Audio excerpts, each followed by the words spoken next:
Pursuing a career in the arts or music is a journey filled with passion, creativity, and often immense challenges. It can feel like you're constantly pushing up against a wall, struggling to be seen, heard, or valued in a crowded industry. And the road to success is rarely a straight path. Rejections, self doubt, and setbacks can make even the most talented artists question whether to even keep going. And this happened to my friend Lonnie Park, now a multi-Grammy Award winner. And by leaning in to insurmountable challenges rather than retreating from them, he took a huge step to mentally break through those setbacks. And in this episode, we'll explore how embracing obstacles, staying adaptable, and refining your craft with strategic goals and relationships can transform hopelessness into potential success. So stay tuned. This podcast is brought to you by DJ Works Media and HalftimeSuccess.com, offering resources and insights for those at mid-career or the halftime of life. Explore our diverse categories, including courses, coaching, health, music, software, and travel. We're here to help you make this stage of life your best ever. So get our new articles, downloads, and podcasts by signing up for weekly updates at goalsforyourlife.com/newsletter. Now, let's dive into today's episode.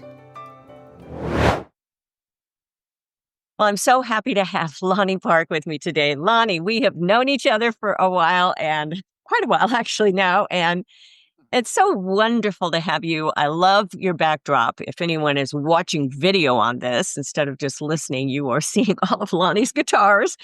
Yes, he is in the arts music business, and you have amazing credits now. So very talented. And I had first met you at a Grammy event. And so I way back. And you were kind of coming out of a time of, you were injured, you were catapulted over a quad vehicle. Okay, so we're bringing you way back. I wrote about this in one of my books. And I will have all those links actually in the show notes. Make sure you're getting all of that with this if you are listening, and all of our articles as well. So can you expand on that a little bit and how music really helped bring you out of all of that? Well, I've always been in the music business. I've always been a musician from when I was a kid. So music was always in my life. And then it got to the point where I decided that I'm going to actually try to make music my entire life, my business, how I make a living, how I raise a family, how I do everything. And so it was a grind for a long time and worked really hard. And the struggling musician thing is a real thing. There's no clear-cut path like so many careers where if you simply go to college for what you want to do and then step into the next step and the next step, you kind of have a path. In the music business, there isn't a real clear path. So I was always working just in every way that I could, learning everything that I could, saying yes to everything. And it grew to the point where I was doing a lot of session work, and I worked with a guy named Arun Shenoy, who's in Singapore. And it's a crazy story how we got there. But the big news is that this happened the year before I met you. And we had done this album. He calls me, and I was in a real bad place at the moment. As you described, I had had an injury prior, and it eventually evolved into a major back disc issue. I was in a wheelchair. I couldn't walk. I'd been immobile for a while. I was on crazy amounts of pain-killing drugs. And I get this call from Arun, who said, "Do you remember that album we did?" And I said, "Of course I do." And he said, "Well, it just got a Grammy nomination," which was something I didn't even comprehend or understand. And I said, "Well, that's very exciting. I have no idea how that happens or what happened or how we got here, but that's very exciting."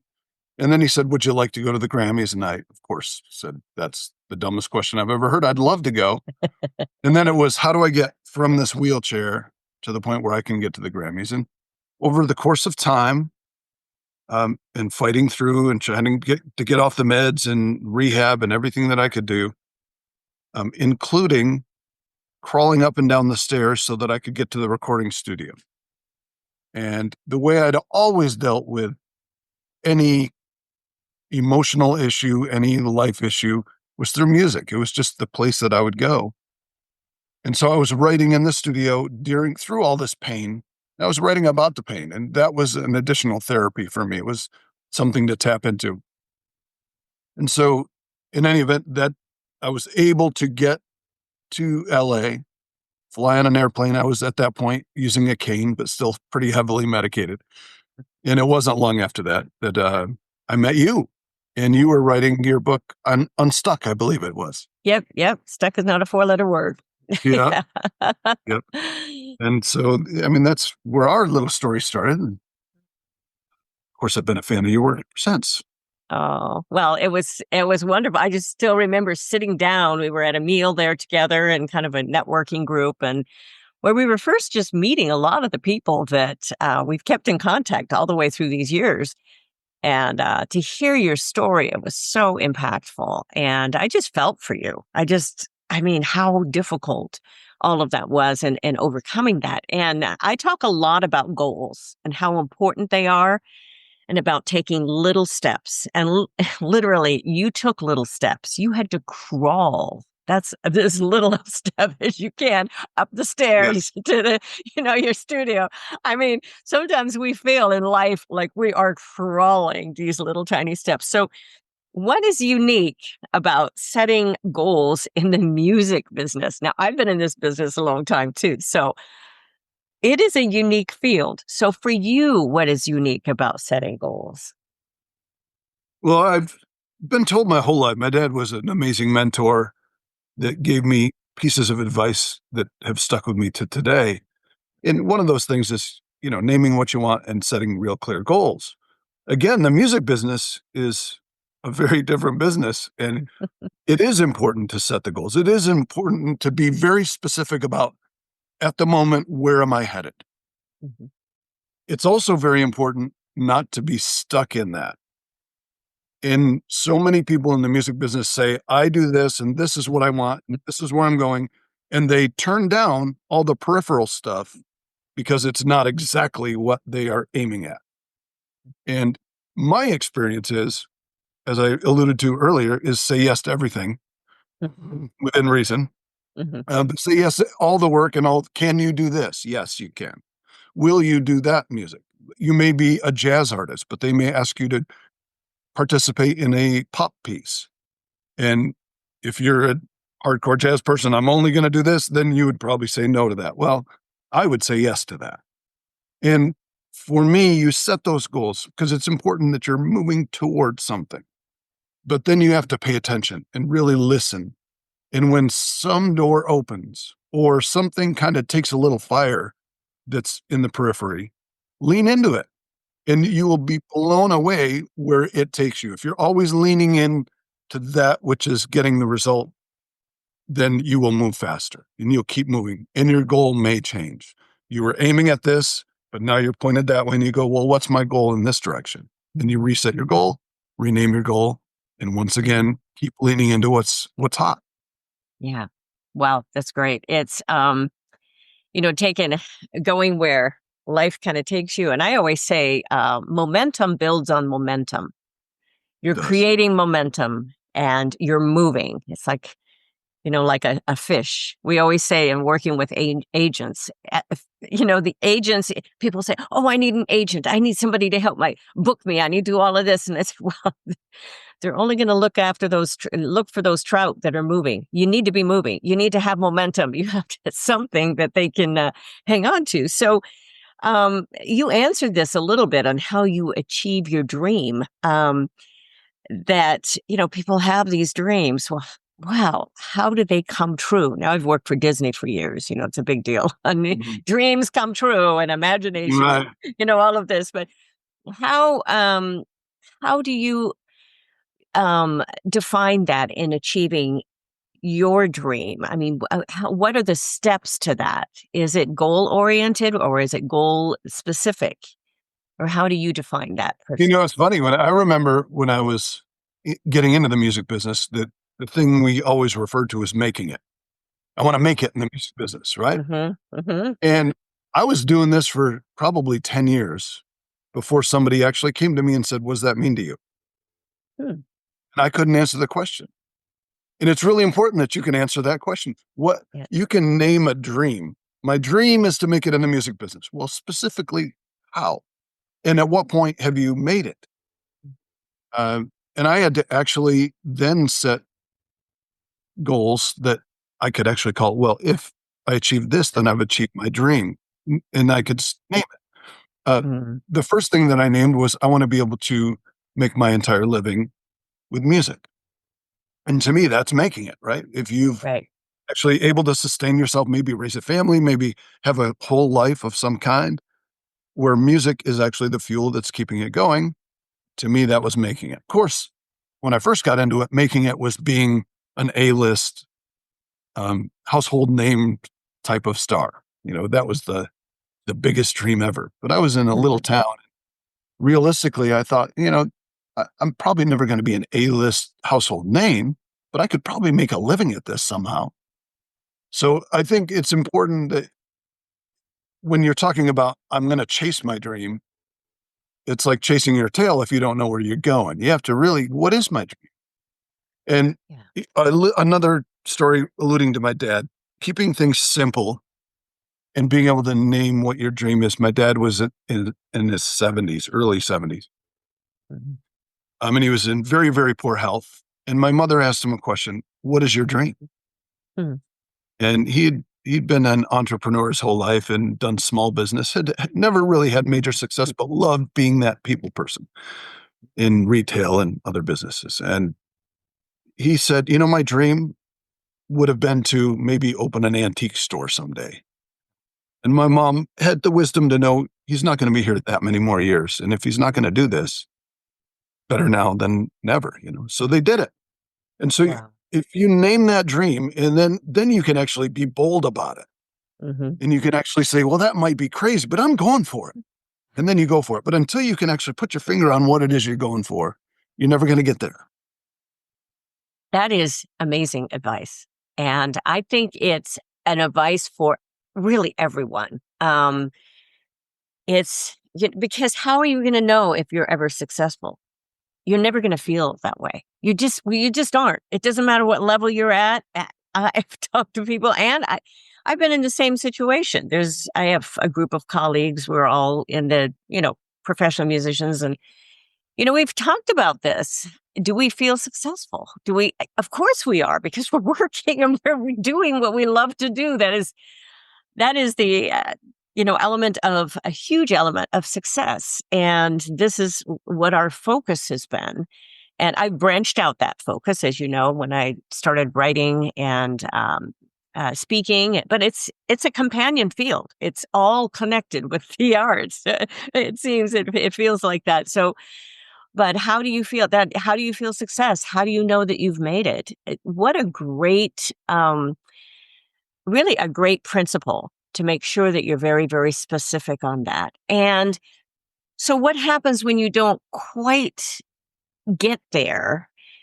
You've at least been on the journey and you've gone for that. And it depends. I think the small steps are really, really important, achievable steps. I would completely agree. And I think that being realistic about your expectations of Yeah. how far you're going to be, shoot for the moon. Yes. And if you hit a cloud, did you make it? Yeah. You got to ask yourself those questions. And Right.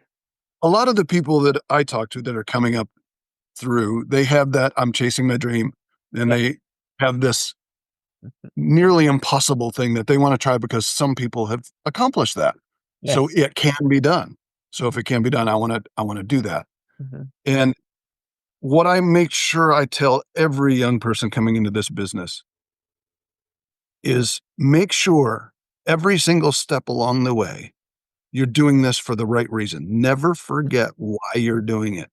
Because if Mm. if you start to do it for the fame, or if you start to do it for the money or the attention or your ego, you've lost sight of why do you want to be in music? I fell in love with music because it made me feel something. It did something to me, and it actually was empowering and life-changing. So I wanted to be a part of that, something bigger than myself. I wanted to be able to create something that somebody else might feel that, 'cause that was the most amazing thing in the world. And I have to bring myself back there. This past year, we were nominated for 2 Grammys and we didn't win. And I know other people, when they don't win, Mhm. it's this big devastating thing, and for me, Devastating. like, Yeah. that the Grammy stuff and any accolade or any fame or any of that stuff, that's just a bonus. That's not Right. why I'm doing this. Right. So, Right. if you do it for the right reason, you'll never be disappointed, no matter how far or close to that actual dream you get. If you even just barely move, if you're doing it for the right reasons, you'll never be disappointed. And that really leads us to like mental wellness. I mean, it's that is such an important mindset Mm, because you can live your whole life disappointed or depressed or, just striving actually. Just this striving feeling is it's exhausting. But right. enjoying what you're doing, enjoying the process it's so fulfilling. And you get to a point I've gotten to the point where I'm doing tons of marketing because I have so much content. You do too. You've got a lot of content. So when we are putting the word out there and, having all of this product available, you can't beat yourself up because, oh, I only had like this many sales or I only had that many, or this is not booking or that's not, it's the reason that you're doing this is always at the forefront. I think that's such a, important part. So can you expand a little bit on how you define mental wellness specifically? We'll have a lot of listeners that will be in the creative field or want to be in the creative field. Right. And maybe they've been doing this on the side and it's like, oh, I just love this. So, talk a little bit further about what you mean by mental wellness. Well, we live in an amazing time and a very, very scary time because creatives, we're, we might play tough, but we're fragile and we attach our self-worth to our art. Yes. And so Mhm. we're creating something that we feel magical about. And when we put it out to the world, we anticipate that they're going to feel the same way about it. And that doesn't always happen. And when we expect to have A-list type of numbers and we release something and we don't get those numbers, we feel less than. And as artists, it definitely we attach ourselves to everything from how many likes did my post get, how many views did my video get, how many streams are on Spotify, why isn't anybody calling me for interviews, all those things. We attach that to our self-worth. And the truth is our self-worth has nothing to do with that stuff. Again, you have to come back to why am I doing this? It's because I love it and I'm passionate about it. And that detaches your value coming from other people. It's coming from you and what you're doing. Now, the music business and all creative businesses, they're a hustle. They are. You got to be working more than most people work. It's not a 40-hour week. It's 24/7 Yeah. uh, in weekends. And you're just always working, always hustling, always trying to move the needle, trying to grow and grow and grow your career. So you have to do that. You have to continue to do that. But in our business, I'm like 90% of the things you throw don't stick. 90% of those lines you throw in the water don't get a bite. So you have to just reset yourself so that when 9 out of 10 things fail, that you don't feel that you're a 90% failure. So you Wow. just have to keep doing it for the right reasons. And that 10th one, you'll get a little momentum. Maybe it doesn't get as much as you dreamed, but it'll get something. And if you can digest that properly and hold on to that without it bringing your whole self-worth down, Mm. you'll be able to keep moving, and keep positive, and you will move faster and farther And it's kind of ironic because the ability to not worry about the numbers has the potential to get you more. Very, very wise. And the neat thing about you sharing that, Lonnie, is that you've been there. You've lived this. You know what it feels like to be the 9 out of 10 failures. We all do. We've done projects that just didn't do what we thought they would do, didn't propel our career. We didn't get the bookings that we thought we would get in those specific places, but then other things popped up. And, there's a side door open, and being willing to say, well, that's where I'm supposed to be right now. And then build on that. So that's such a healthy mindset. And I think that applies really across the board for every single career in an entrepreneurial career, because Mhm. as an entrepreneur, you're it, right? I mean, Oh, yeah. And as a so musician, artist, producer, whatever it might be, you may work with other people, but at the end of the day, you're it. yes, Eh, yeah, you know. yeah. And the other thing I think we got to do as a reality check, and sometimes the reason that 9 out of 10 fail isn't because you created something so brilliant that 9 out of 10 people didn't get it. Sometimes you do some stinkers. Sometimes you create something that feels right. And, one of the biggest jokes is every musician's favorite song they've ever done is the one they just finished. Yeah. But when you revisit it much later, sometimes you realize, well, that wasn't my best work, Mhm. but at the moment it felt like it. Yeah. So, you got to constantly be growing, you're never there. Always be learning, always be growing, and never consider your work to be this sacred thing that's untouchable. And, it's like your baby that you created and everybody should love it.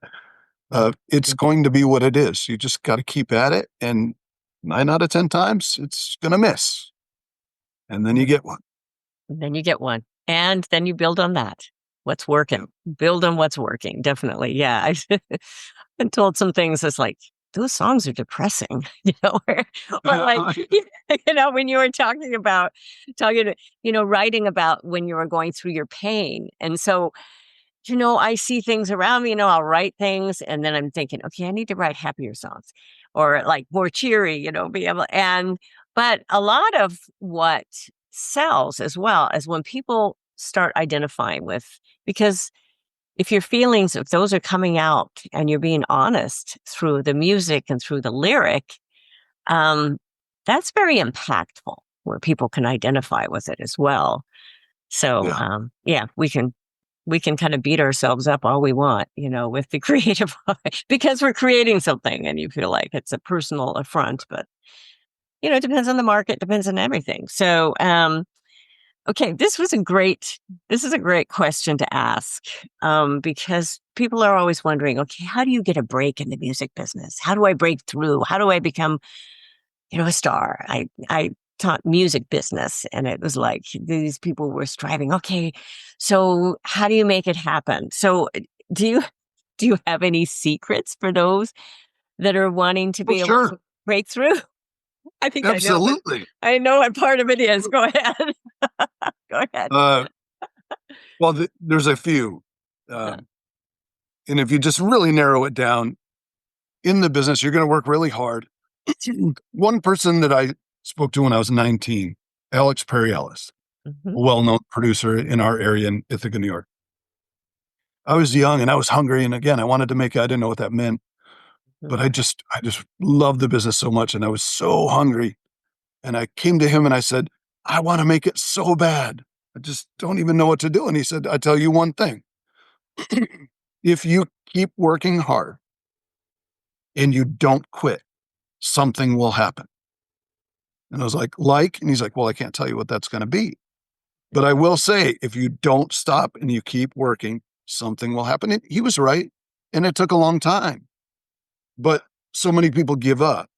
So you have to have that mindset of, I've picked this, I'm sticking with this, and I'm going for it, and I'm going to work my ass off to get there. And so that's number one. Number two is to be lucky, you have to position yourself to be lucky. So it does help to be visible. I hate the word networking, but relationship building with people in the industry that you love. You'll never have somebody go, "Hey, can you do this piano part for me?" if they don't know who you are. Right. They'll never ask you to write them a song if they don't know who you are. Right. So you need to be in a place to be lucky. So position yourself to be lucky is probably the most important thing that you can do. And then the third thing is, even if you work hard and you're dedicated and you don't stop and you position yourself to be lucky, you need to be as good as your potential allows. So third, focus on the craft itself. Right. Back all the way back, forget about what the world's going to discover about you. Bring it all the way back into your living room, sit down in a chair and go, it's just me right here. What do I bring to the table that's special? And whatever that is, get better at it and get better at it and get better at it and just keep working and never feel like you're there. You're never there. Even the most masterful people that I know in the business are still working at it, still learning, still asking questions of other people. How do you do this? How do you do that? How do I get better? Even people in their 70s that I work with, how do I get better? So if you do those three things, you have the best chance. That doesn't mean it's going to work. So be prepared to 9 out of 10 it. And that 10th might not come for a bit. So you just got to stick in there. And then no matter what happens, if you revert all the way back to why you're doing it, do all those things, but you'll never be disappointed because something will happen. Yeah. And if you're happy with why you're doing it and what you're doing, you'll be loving life. There's a lot of 20-year successes, right? Overnight successes. Yeah. 20-year overnight. It just takes a while, and then there's stages. I found because I expanded, it's just all of a sudden, it feels like I'm building again, but we're all building again with our lifelong learning, and we keep growing. I think that's really important. What great points here, just to work hard, not quit. A lot of people quit way too soon, and it's emotionally hard to keep going sometimes. You just really have to have either some encouragement around you. That's why masterminds are so good. Good coaches are so good to keep going. That's why it's important. Positioning with relationships. I find this is huge. I work a lot on referral. And in fact, those are the trusted, engagements that I've taken or clients that I've taken a lot on referral. And then, of course, with our own craft.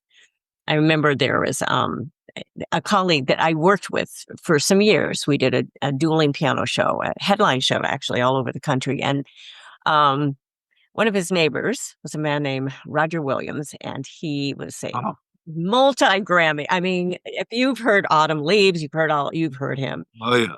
And when he finally retired, he says, I don't have to keep practicing those descending thirds, chromatic thirds every day. Or, I did that arrangement. Actually, I know how hard those are to be able to pull those off. So, but it's such an inspiration of, these, it's huge examples that still worked on their craft and still, they're a huge example to us and inspiration for us. So, well, I'd love to. What really sparked my interest one day was to see, I've gotten to see you locally recently too with a Grammy event, but was a comment that you had put on social media, and it stood out to me. And it was about, a friend, colleague of yours, Peter, who has said to you, I don't know how early you were in your career, but he had said on a session, retire? You must have asked him about retiring. We don't retire. Yeah. People work their whole life dreaming of doing what we do. So we don't retire. So can you comment on this and what your feelings are, because you posted that for a reason, because I feel the same way about my field in both being a musician, the arts, because I can work a long, long time, until my kids put me in a home. That's what I always say. And hopefully that won't happen. That will only be because my mind goes. But and doing the book writing, and the podcast. I love doing what I'm doing because it's helping others just move ahead in life. So, can you expand on that further? Well, it's something I hadn't thought of, honestly, until I talked to Peter. Now, Peter was well known for being in Peter, Paul, and Mary. So he's one of the most iconic folk musicians ever to walk the planet. And he went to Cornell University, which is near me here. And I was asked to go co-write and produce a song with Peter. And I was nervous as you could possibly be. Of course, I'm working with this icon. Yeah. And I go to New York City, which is about a 4.5 hour drive for me. And I'm in this recording studio with Peter, and we're recording this song that he and I wrote together with Ricky Cage as well. And we had a little downtime because there was a problem with the preamp and the engineer had to go fix some things. So it was just me and Peter sitting there. And I quickly asked him, because I'd seen he's touring still. Hey, Peter, I see you're right after this, you're headed out on the road again. You're going to do some more touring, Are you ever going to get to retire? And I just said it lightheartedly. And he looked at me like an angry father. Just, and he, exactly what you just said, people like us don't retire. What are you thinking? Yeah. And the finger came out and everything. And first of all, I was like, oh my goodness, I'm getting yelled at by Peter Yarrow. And then secondly, I thought, I never thought about that, but it suddenly sunk in. I'm never going to retire, am I? And you would think that all of a sudden there'd be like this, oh, I don't ever get to rest kind of thing. But it was actually this weird breath of relief where I went, Yes. oh, I'm never going to retire from this. I'm never going to stop doing that. Yeah. I get to do this because this is what I love to do, and I'm very fortunate. So that's the thing I would say. Again, it comes back to, why do you do this in the beginning? Peter Yarrow didn't need to go make more money. He was out there doing it because it's what he loved to do. And that's why he started doing it. And that's why he never stopped doing it. Wow. Yeah.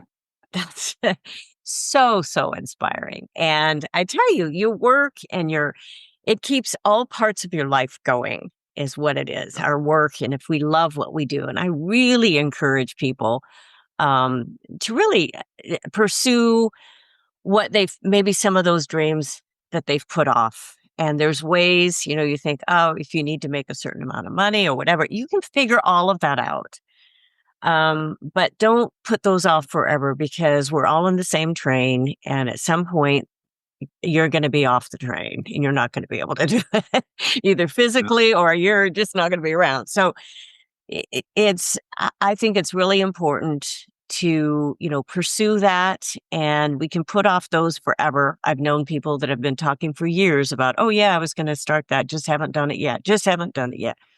And, to be able to pursue that and to have that sort of feeling on really never retiring. And part of what we do is, encourage the world around us with the music that you bring, whether it's a gig at a club or whether it's working at a huge stadium, like you've done many of those, especially you've done the ones with Ricky Cage in India. Those are how many people? 6,000, 8,000, 10,000. There's huge audiences there.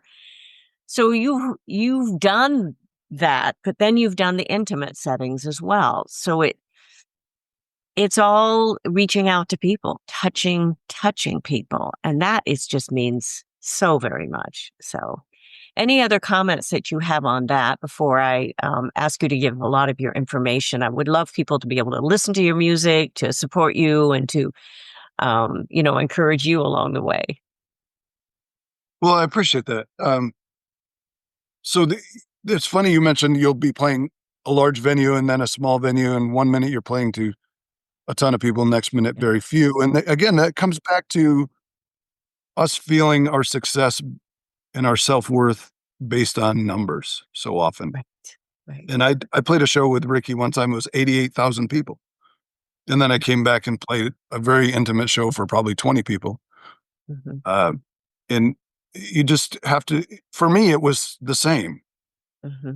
we talk about the numbers, and all of a sudden, because it was 88,000, well, that's successful. And because it was 20, that's a failure.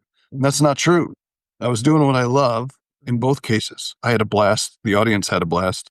Mission accomplished in all cases. So I think it's important that, first of all, we keep doing a self-check of our motivation. Keep our egos in check too, because even when I'm sitting here on a podcast giving advice, that doesn't mean that I know everything, and I'll never know everything. All I can tell you is what I've experienced. And so if I start to think of myself as the authority and you need to do what I say, that completely changes the whole thing. We're all learning together. We're all growing together. Find people that are more advanced than you in that growth, and you have a great chance to grow yourself even more. But none of us are the end all of it all. Right, So right. keep ourselves in check. Don't let our art and our self-worth be too attached, and just enjoy what you're doing. Yeah, the higher we elevate ourselves, the larger the fall. Oh, yeah. Just, yeah, it's just there's a lot to be learning and, encouraging others around us and being authentic, you know? We all put our Gratitude is one of the biggest things that you can take with you, and it will help you every step of the way. If you're just grateful for whatever it is you're experiencing at the moment, regardless of the numbers, just be grateful. I'm incredibly grateful. I'm very fortunate to be doing what I'm doing, and every day I wake up, I'm just grateful to be able to do it. Yeah. It's so great to hear you say that, and, I mean, I get that vibe from you every time I even get to see you personally, and, with the gratefulness and, when this business, the creative arts, no matter what area you're in, it's a tough one, because it's pretty much a gig economy a lot, unless you've got other products going all the time and sales. But it's a tough one to keep going on it and to keep you have to really have an inner encouragement as well as a group around you that will help do that as well. So, well, if people want to hear, I will put some links, of course, for those that are listening. It'll be all in the show notes. I'll make sure that you get Lonnie's website and all of that. But why don't you tell those as well for those that are listening where they can hear you, maybe some of your favorite things to listen to of yours as well. Probably the best way to do it would be to go to my website, which is lonniepark.com. Very simple. But it shows all the various things that I do. And the most difficult question for me to answer is when people ask me, what kind of music do you do? Oh, And you have to go to my website to find out, because it's everything from progressive heavy metal to gospel to jazz to classical. And it's just where my career has taken me. And again, you lean into what comes your way. right. And I've just been very fortunate to work in a wide variety of music. So I don't even know how to tell you to go listen to my music. Just go to the website. You'll see all the things that I've been involved in. And maybe it'll be inspirational for somebody to see, hey, we don't have to do just one thing. You can be all over the map and still have success. Yeah. It's like that question, what's your favorite song? Yeah. Yeah. That's I've never been able to answer that. So because I have a lot. So a Right. lot of different styles. Yeah, definitely. So Lonnie, this has been so delightful. Thank you for making the time to do this. Anybody in a creative field, um, keep crazy hours. We tend to work all the time. We love it. And, but I really appreciate your words of wisdom. I think you have some really wise words that you've shared today. And, I hope that helps a lot of listeners and that they click in and, enjoy this. Enjoy all of those guitars that you see in the background, Lonnie. And I know you just, I think guitarists might have some of the most equipment that I see. I mean, I don't have 10 different keyboards. There's no way I would want to be able to store all of those. I mean, I have several different ones and a grand piano and all that, but it's just real fun. They all have a little different sound, a little bit different purpose, Yeah. especially for session work. You have to have that. So anyway, That's exactly. In my case, I'm a piano player first, yeah, but okay. I had to learn all the other instruments Yeah. as a producer. Yes. So if you Yeah. do something, if you can play it, it sure helps. It sure does. And I work with a producer that puts a lot of live stuff on top. I am not a guitar player. So it sits on top is what it does with all of the live stuff if you do synthesize to other things. So anyway, thank you so very much. Appreciate that. And for all of you that have stayed with us all the way through with this delightful interview, make sure that you check in the show notes and that you see us. I'm here at least once a week. I add in bonus episodes as well with our podcast, Women at Halftime, not just for women, it's also for men. And my husband's on with me once a month, validating that, sharing a lot of wisdom. It's a lot of fun for us to do together. But it's for those at mid-career, halftime of life. And I want you to be able to move forward successfully. So and be inspired with a lot of these interviews. So thanks again, Lonnie, for joining us today. And thank you all for staying with us. And I will look forward to being with you all again next time. So bye-bye for now. Thank you for joining us. It is because of our wonderful listeners like you that we keep going strong week after week. We'd love it if you'd share and follow us to not miss a single show and even write a review. You can also find all of our articles, products, and links at womenathalftime.com.